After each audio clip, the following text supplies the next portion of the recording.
Dear Mom and Dad, camp is fun. I wanted to climb the mountain, but everyone says I'm not old enough yet. Can I come back next year and do it? Bye, Nick.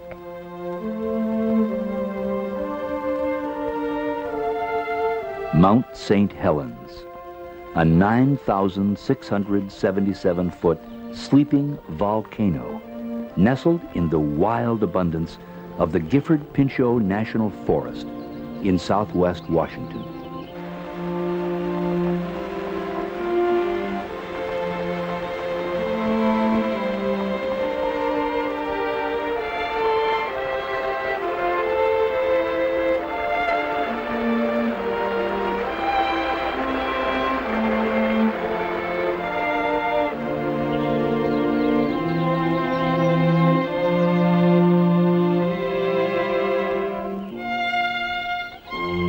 On March 20th, 1980, Mount St. Helens began to show telltale signs that her slumber was ending.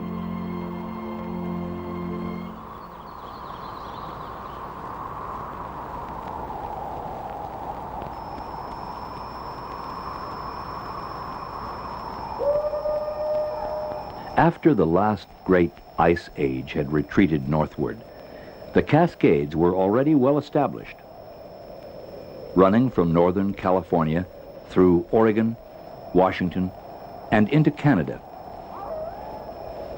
But there was one peak amongst them that was not so well established. Compared to the rest, she was a teenage mountain, and like most teens, had growing pains. St. Helens is known to have erupted numerous times in the past. In the early and mid-1800s, she erupted again. It's small wonder local Native Americans in a variety of tribal languages called this peak basically the same thing, Fire Mountain. The view from the summit of Mount St. Helens was breathtaking. Below lay Spirit Lake. In the distance, an older peak, Mount Rainier. The lake was a haven for recreational activities and youth camps, the YMCA's Camp Meehan being the first. Thousands of youngsters flocked to the lake over the years, learning how to row a boat even when the oarlocks wouldn't stay put, sailing a wind that seemed to rise from the blue-green depths of the lake itself, always discovering new friends, the diamond-encrusted night skies, and how to cook an egg on a stick. There were national forest campgrounds on the lake, too. Bear Cove, Cedar Creek, Donnybrook. And beyond them stretched the forest. A living museum for the curious. A place as close to heaven as one could get. At Trail's End, there were places that were like living in a postcard world.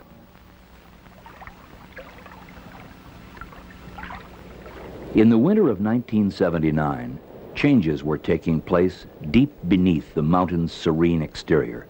On March 20th, 1980, a moderate earthquake beneath the mountain registered 4.1 on the Richter scale and was the first sign of an eruptive phase. Swarms of quakes followed until March 27th. We are directly over Mount St. Helens right now, and there is no question at all that the volcanic activity has begun. You can see smoke and ash pouring from the top of the mountain, especially on the north side of the mountain. A concern for public safety prompted the closure of the Gifford-Pinchot National Forest. What scientists had anticipated, the eruption of Mount St. Helens before the end of this century, had begun. The mountain had a newly opened crater, measuring about 250 feet in diameter. The earthquakes continued. Forest Service and cooperating scientists went right to work. 845. Ringing the mountain with an array of gadgets, hoping to document even the slightest twinge. The Forest Service ordered immediate evacuation of its own nearby ranger stations, such as this one on Pine Creek on the southeastern flank of the mountain. They also strongly urged others having homes, lodges, or camps near the mountain to do the same. On the morning of March 29th, a second crater was observed, which had opened during the night. The new crater measured 75 feet wide and 30 to 60 feet deep.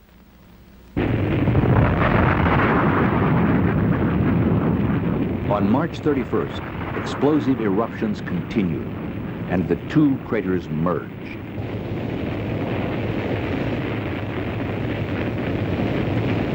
For the next several days, the mountain continued to spew ash and steam. Then, eruptive activity decreased.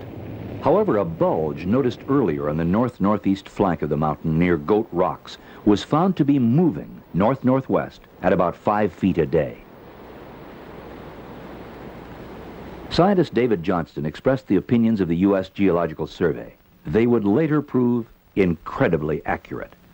In the initial phases, we'd see probably very large eruptions that would extend high into the air. This would spread ash over large areas in western Washington, maybe possibly in an extreme case even farther east. In the near flanks of the volcano, there would be more damage done by possibly hot avalanches, pyroclastic flows. Farther downstream, we could see mud flows and floods. Because this is such a symmetrical volcano and because the crater is so high, if there's an explosion, it's probable that the debris, the very hot incandescent ash that would come down, could come down all sides. But right now, there's a very great hazard due to the fact that the glacier is breaking up on this side of the volcano, on the north side, and that could produce a very large avalanche hazard. In the meantime, the chief of the Forest Service declared part of the land around the mountain a geological area to help protect the unique features. The Forest Service and the U.S. Geological Survey were taking the mountains seriously, as did the Spirit Lake Youth Camp operators, who coordinated their efforts and, along with a donated helicopter and a large refuse bin, began hauling out. Well, the tourists come to see her smoke, and they all think it's one big joke. That mountain's just a molehill in disguise. But when that lava starts to ooze, they'll be running the heels off their shoes. Heck, we just thought she was over-publicized. But the effects of Johnston's words were lost on most people, who were more interested in Mount St. Helens as just another roadside attraction. It's gonna rock, it's gonna roll, it's gonna leave a nasty hole. It'll be too late to find a place too high. As far as we know, it's just a joke. Well, not really a joke, I guess, but it could last 100 years. We're going to stay till the rocks start falling, I guess. You don't mind working in the shadow of the mountain, then? No, not at all. There's nothing to be scared of. More danger than one of them trees falling on the backside than there is a mountain of exploding. For 83-year-old Harry Truman, operator of St. Helens Lodge, nothing was about to move him from the shadow of his beloved mountain. Harry wants to stay, and he's not going to leave, so, and he's thanked us for our concern for coming. It's definitely a mistake. Somebody done it to cause trouble for me and the law and everybody else. That's my life. Spirit Lake and Mount St. Helens is my life, folks. I've lived there 50 years. It's a part of me. That mountain and that lake is a part of Truman, and I'm a part of it.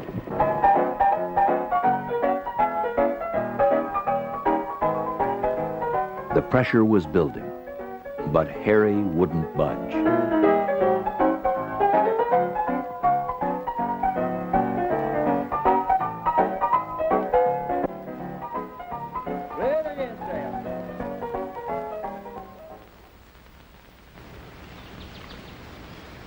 The morning of May 18th, 1980.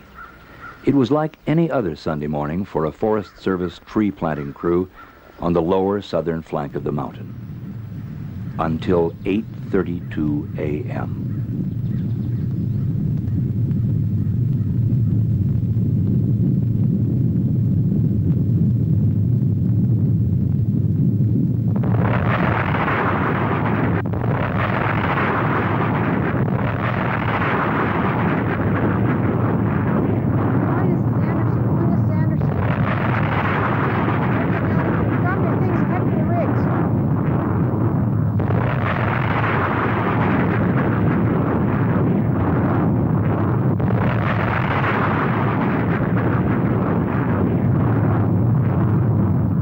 It seemed to happen in an instant. A cubic mile, tons of ash, rock, and ice were rocketed into the stratosphere. The cloud reached nearly 14 miles into the sky. The view was spectacular. But the wind was blowing in a northeasterly direction, and from that point of view, the clouds seemed like the end of the world. The skies grew dark, and at noon it was pitch black in most of eastern Washington. Everyone to not panic. If you want to start getting out some water supplies now to Life in the ash storm came to a gritty halt. Assuming the road is closed from here any further east. Okay. This is as far east as you can go. Those who could move, however, moved quickly. The 304th Aerospace Rescue and Recovery Squadron from the Portland Air Base was called in to find geologist David Johnston, who was manning a scientific lookout above Coldwater Creek, 6 miles northwest of the mountain. He was never found. Nothing matches the map. Where's Spirit Lake? Is that it over there? I can't believe I've camped up in this area. Doesn't look like any place I've ever been before. As most of you already know, we had a major eruption occurring at 8:32 approximately this morning on Mount St. Helens. The first report that we actually got about the eruption was from Forest Service personnel that were administering a tree planting contract, and they reported over the radio to us that an eruption was occurring, and it seemed to be about 100 times greater than one that we've ever had in the past. It does appear that the northwest flank of the mountain seems to be gone. They have indicated that there have been some mud flows that have come down the southeast flank of the mountain. Emergency procedures have been put into effect. At 10:15 this morning, the Cowlitz County reported that a 12-foot wall of water was coming down the Toutle River, and this was verified by the Washington State Patrol. The largest rescue mission in the history of the Northwest was soon underway. Look to the left now. Good. What do we have with that? Is that from over here? Military helicopter units and other rescue squads joined the effort, coordinated by the county sheriff departments. By the end of the rescue operations, which lasted 2 weeks, more than 170 people were brought to safety. But in the final count, 61 were dead or missing. Japanese car of some type. Rotor wash from the helicopters kicked up great clouds of ash, making rescue difficult. In many places, it was impossible to land. Rescuers were lowered by cable to assist survivors who were then reeled to safety. Tons of ice and snow, melted by the intense heat of the raging volcano, mixed with the ash and began rampaging down the flanks of the volcano. One mudflow reached Swift Reservoir, about 10 miles to the south. But it was the debris-laden walls of water which tore down the north fork of the Toutle River that proved most spectacular and devastating. There is a mudslide down the mountain right now. Get up, Clifford! Let's get on. Filmed it.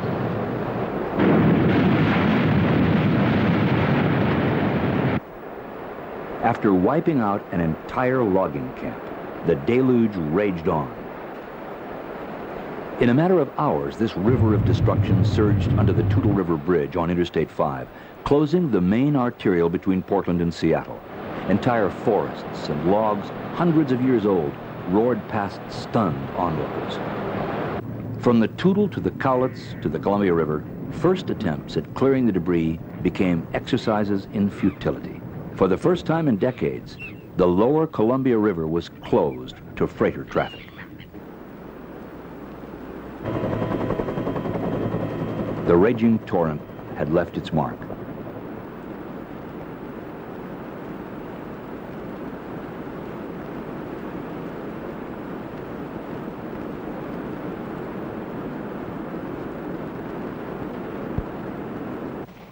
In a matter of hours, the winds carried the growing ash plume over Idaho and Montana.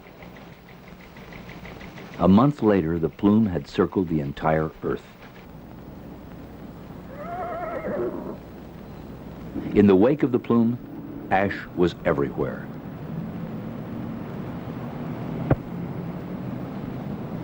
In some places, the price of a surgical mask quadrupled. Ash doesn't melt. Water turns it into a thick, grimy substance like wet cement. It's as back-breaking a job as moving a mountain should be.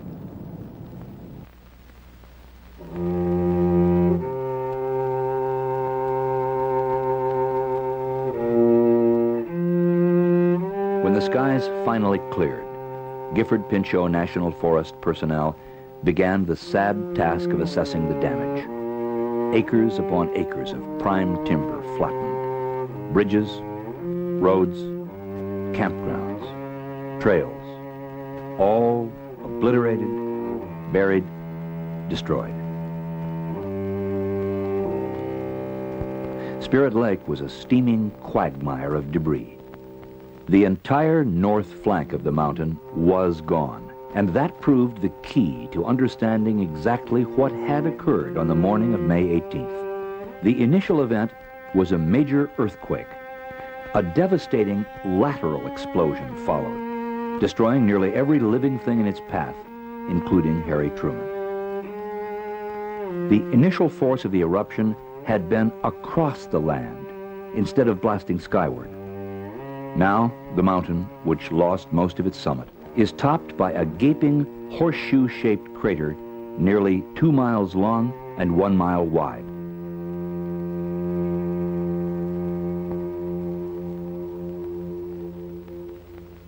The perilous vantage point of a still photographer and the actual recorded voice of an eyewitness with a two-way radio bring the tremendous force of the May 18th eruption into chilling focus. Oh, I just felt an earthquake.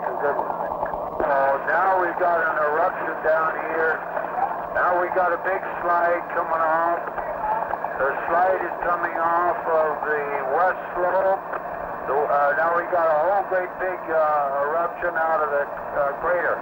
And we got another that opened up on the west side, and the whole west side, northwest side is sliding down.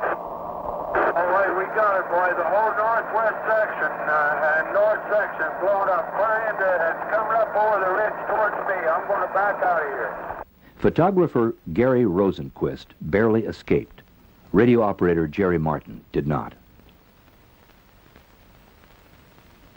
A recovery and planning team undertook an immediate survey of the area and began one of the most intensive planning efforts in the history of the Forest Service. Their preferred plan called for extensive protection of this window into the Earth's building process while recovering a portion of the downed timber and rehabilitating the land. Although at much lesser intensity, the mountain erupted 5 more times during 1980.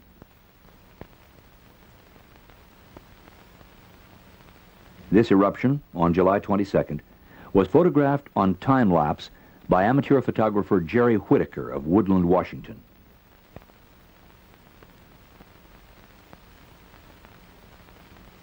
Meanwhile, a watchful eye is kept on the steamy crater and surrounding area.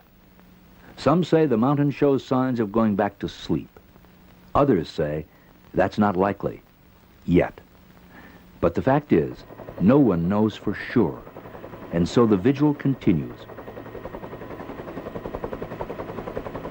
Geological Survey scientists visit the crater and surrounding area as frequently as conditions permit.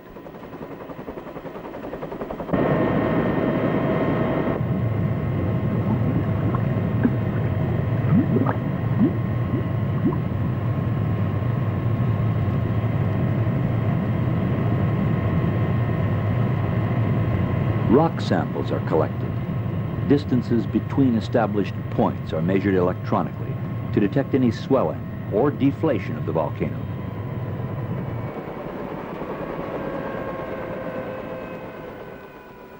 Forest Service and university scientists continue to monitor how plant and animal life are recovering.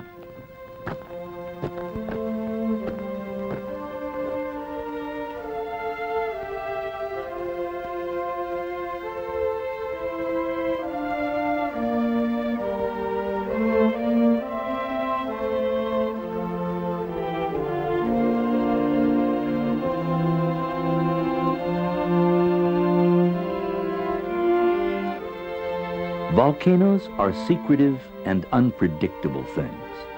St. Helens could stay active for a week, a decade, longer. But sooner or later, by one manner or another, she will change again. That's the way it is with volcanoes. To be sure, much will happen in the meantime. Trees and huckleberries and wild animals will return to the mountain's flanks. Spirit Lake will become clear and blue-green again. gurgling streams will again be favorite haunts of the trout and the fishermen. But for now, we have a landscape in transition, a rare opportunity to learn from the earth what the earth is made of, why it changes, and perhaps even when it will change again. For those who find the loss of a mountain as it once was difficult to bear, there is consolation in a long-range program which will protect the marvel of the area's natural recovery, allowing many generations to replay the instant of destruction, while at the same time being eyewitnesses to the magnificent healing powers of nature.